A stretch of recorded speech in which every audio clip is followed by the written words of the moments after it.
Sorry. Physical appearance, ma'am. Physical appearance, okay. By looking at the patient, the doctor, he will get to know.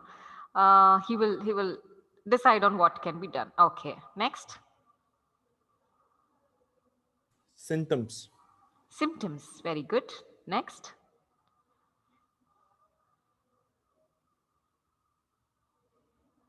Any others? Can we include a blood test or something? Because in pattern analyzation, they analyze the cells and compare it with a data set. Yep, right. Okay, so let me consider myself as a doctor now. Okay, being a doctor, if we normally try to see, right, each and every patient we will consider it as a case. Okay, a doctor, normally we tell a person who is very experienced. Okay, whenever we check, whenever we want to go to a doctor, we first look at, okay, what their review of the doctor is, how the doctor would, who's a famous doctor in so and so field. We try to identify them. Why do we do that? Based on the experience a doctor has, because the number of cases or the number of patients the doctor would have analyzed will give a better experience for a doctor to go ahead with a new case. He will analyze things, right? So most of the time, the doctor, when a patient comes to a doctor, he will first look at, okay, what the symptoms of the person are. Maybe he would have recognized the same symptoms 10 years back. Probably, let's consider just a simple example, okay?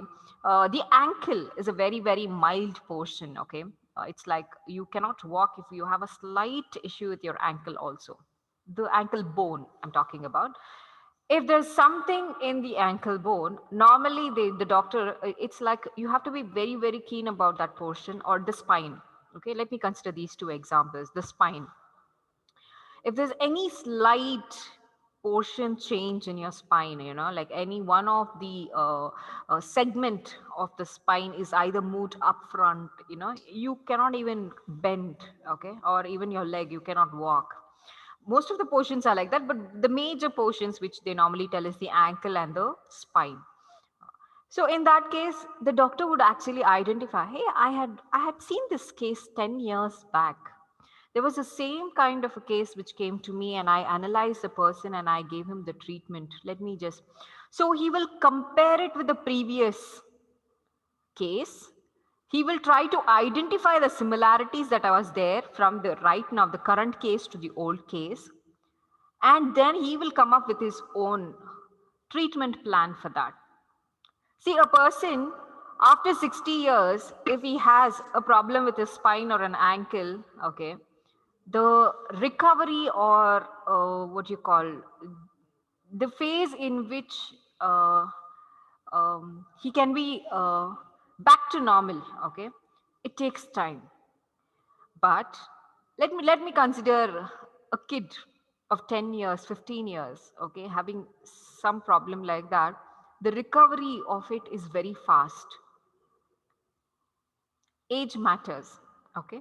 So based on those conditions, those assumptions, those approximations, the doctor will change his treatment plan accordingly, but he will actually compare the scenarios from the old to the new and then take the decisions, right? A similar way here, this is something theoretical, that is something practical. Okay, now I'm going to compare it with a theoretical case based reasoning. See, till now, whatever the algorithms that we have taken, let's consider the KNN algorithm, the K-means algorithm, hierarchical clustering algorithms, all of them, they have certain properties, something which is called as lazy learners. Okay, it's like they take time to take decisions, and it actually exponentially increases sometimes. Time to take decisions in the sense, okay, which it has to fall. We have those K-means algorithm. Remember the verification step? The 2 times we verified it, right? But when it comes to your sklearn function, it verifies many times, 20 to 30, 100, depending on the data sets. It keeps verifying. So we call it to be as lazy learners because it takes time to take some decisions. Okay, and sometimes it actually exponentially increases depending on the data set, the kind of data it has, whether it has some outliers or how is it going to detect. It is all dependent on that as well. So we call that, the first property is, with respect to the algorithms, it's the lazy learners. We call all of these algorithms as lazy learners, but it takes time. And second one is classification is difficult for each instance, or it is different for each instance. Classification, we have seen first time when I looked at the KNN algorithm, sorry, the k-means algorithm, uh, the data points, it was classified like cluster 1 had 1, 2 and 3, cluster 2 had 4, 5, 6 and 7. Immediately after the second, after I categorized everything, when I went for the second verification step, I saw cluster 1 had 1 and 2, cluster 2 had 3, 4, 5, 6 and 7. A data point was changed from cluster 1 to cluster 2. That is the third data point. The record 3 was changed, right? So it means that every time this classification is different for each instance. That is one thing. And another thing is every time when I add a new data point entry, I will calculate the Euclidean distance between them. Each and every point when there is a new entry, I calculate the new Euclidean distance. I calculate the mean of them. So every time for the classification, there is a different scenario that I have to take for each instance, right? Have we encountered this or not? The second point. Are you able to recall your KNN as well as your k-means? Yes?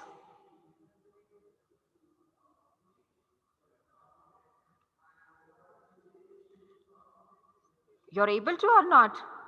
What did we do in KNN? Let me just give a recap. What did we do in KNN?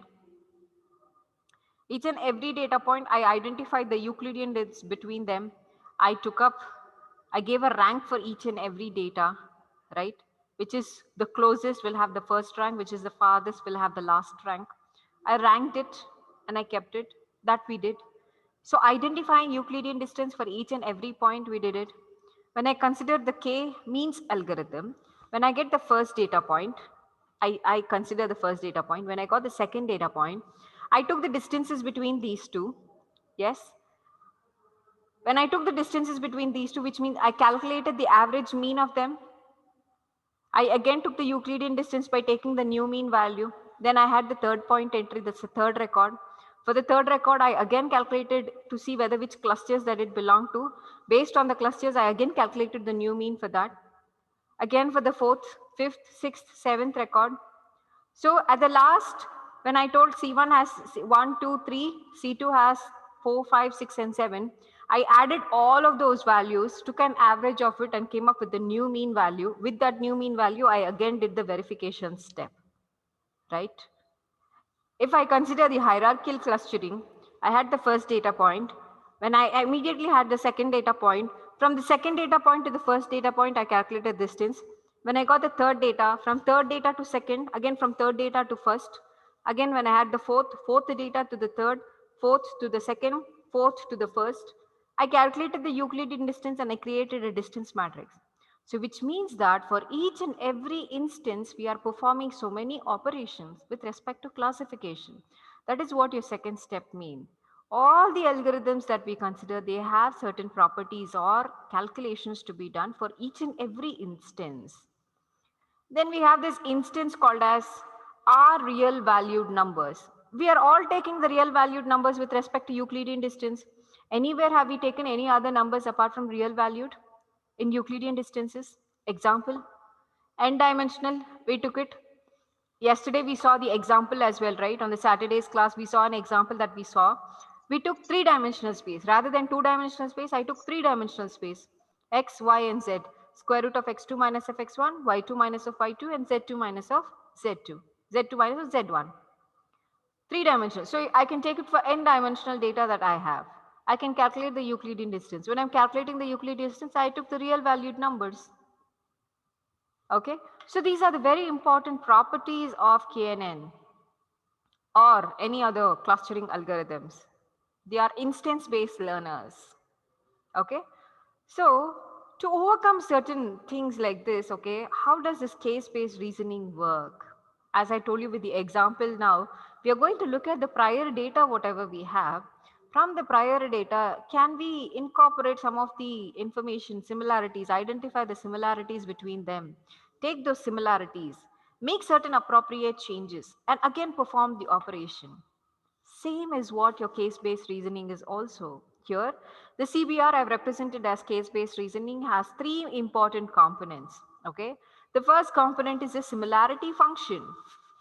Similarity function in sense, as I told, the old 10 years back, a doctor would have had a case for a ligament tear, okay, for a ligament tear at his ankle position, and the age of the person was 60 years, okay. The same to same criteria, or there could be an additional growth near the ankle region. That is the one that has encountered 10 years back. Now, again, the doctor today has come up with another case of a patient where it is at the same position, same ankle place, okay, and it is to a boy of 12 years. Now, the doctor, what he'll identify, I have seen the same case earlier. Let me reconsider what were the similarities that was present. Okay, identifying the similarities between them, the distance measure, in the sense to measure the similarity among instances. He's going to identify the distances. After distances, there's an approximation or adjustment of the instance. When I tell approximation or adjustment, because the doctor that day gave a treatment plan for 60 years old person. But now, today, the doctor is going to handle a person of 12 years old boy. He's going to be too enthusiastic. He's going to have a lot of stamina. And the body structure of it is also like that, where things gets healed more faster with respect to young people compared to the older people. That's why they tell old people have to take a lot of concerned care when they are walking around, or they make sure that they are all time safe, right? So the doctor does the approximation with respect to the age criteria now, because the treatment plan is going to get different. Maybe the doctor cannot just give too intense pain for the elderly people, like making them go ahead with a lot of therapies or something. No, which is going to take a lot of time for them. So the treatment plan actually takes time for them. If it is immediately within 2 months, if it takes for a 12 years old boy, it normally takes 4 to 5 months for them, right? So based on that, now the doctor takes an approximation or adjustment of that instance. He will appropriately plan what is required. And there is certain symbolic representations of the instances. Case-based reasoning has symbolic representations of instances. Okay, these are the certain important points about case-based reasoning. There are certain cadet tools which are being used, which is called as case-based design tools.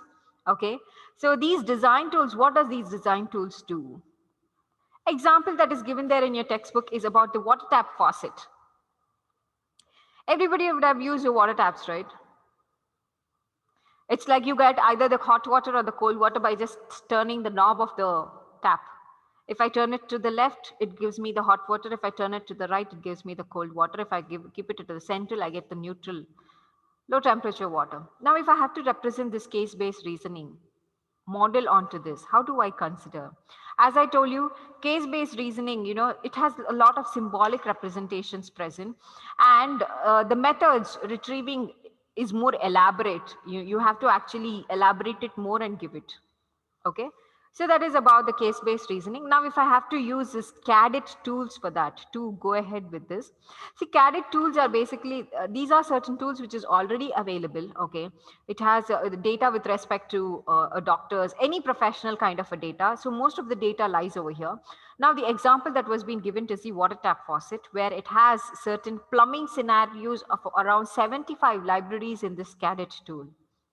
So you can solve this problem by considering this plumbing tool scenarios, which has 75 libraries that you can utilize using this cadet. Okay, how are we going to represent? The representation lies like this. I have a structure for it, a symbolic representation for it, telling that I'm going to develop a T junction over here. A T junction tap. What does it do? I have a T junction now. Okay, this is my tap. I have a flow that's coming like this. I have a flow, another flow coming like this. One is for the hot water. I'll consider my right hand side to be the hot water, my left hand side to be the cold water. So I have the hot water which is coming in. Okay, when I tell the hot water is coming in, the flow of the water is in this way. Okay, so I will represent this flow of the hot water to be as Q1. The flow of the cold water is Q2, and the final water that comes below is Q3. Okay, I have a tap. Again, please visualize this. It's just a kind of visualization that we have to do. So I told you the water that comes from the hot end side of it is going to be the Q1. This is going to be Q2 for the cold water. And finally, which enters the tap and comes out, right? The bottom of the tap, that we call it to be as Q3. You can see Q1 is the water flow. T1 is the temperature. Here the temperature is going to be the hot. The below part, so temperature for Q1, T1. Q2 is cold, that is the cold water flow, and the temperature of it is cold, so which is Q2. And the final, the output, the water that is coming over there is Q3 and T3. Okay, so this I'm representing, which is a T junction pipe. Now, if I have to represent certain functions for that, I have to represent certain functions. If I have to represent certain functions, I'm going to represent it as Q1, Q2. Okay, Q1 and Q2 is the water flow that is going ahead from one side, water flow from the other side. Okay, both of them are tending to move towards Q3. I'm going to give the positive direction. Okay, positive indicates that increased water flow in that direction, because when I'm going to close, the knobs either this way or that way, obviously the water will flow inside, right? So I'm going to give that as in the positive direction. Positive direction, increase, that is a water flow increase that is happening. And I'm going to represent T1 and T2. Okay, T1 and T2 basically is the temperature of the water that is flowing. I'm going to represent with T3. Now, if I have to manually represent this in a model, okay, what is it going to tell me? Control temperature, I have to control it. You have written all of these things. If in case there is no manual person who's going to control this, do you think it will work? Though you have a pipe, though you have everything representations, until and unless a person manually performs it, nothing will work. So that manual person is myself over here. So control temperature, I'm going to write C2. That is CT is the control temperature. CF is the control flow. Now I'm going to have the knob. I'm going to either turn to the hot side or the cold side of it. I can twist and turn. So I can control the flow. I can even control the temperature. Okay. So that is with respect to what? QC and HC. QC is, again, as I told, it is the flow. Flow of the cold, flow of the hot. TC is the temperature of the cold, the temperature. If I want to have it mild, I don't want to either hot, I don't want either cold. So I can even make it temperature mild, temperature hot, QH and QT. See, these all look so clumsy. When I'm doing it manually, it all looks so clumsy. If I have to represent all these things manually, okay, I have to control it. I have to tell there's a water flow happening over here. I'm going to keep a knob here. The temperature is so much. The water flow is happening in this direction. All the permutations and combinations, if I take, it is all so confusing. Whereas a cadet system, which is going to represent with that 75 libraries, it will mimic all of these operations with just those particular function call from the cadet function. So with respect to case-based reasoning, they are all symbolic representations. They have a functions which actually elaborates the operations more detail. But rather than having a manual interpretation of data, you can call any of the functions, the plumbing scenarios that is already there in the cadet system to perform or mimic the same operation that we do it manually with an automated way. This is completely about your case-based reasoning. Okay, it is certain times a very important topic which you might see it in many of the question papers or in many of the concept learning scenarios. Okay, so it is one of the very important topic which could be asked for a 5 marks or an 8 marks. So you have to get to know and what is case-based reasoning. How are we going to encounter it?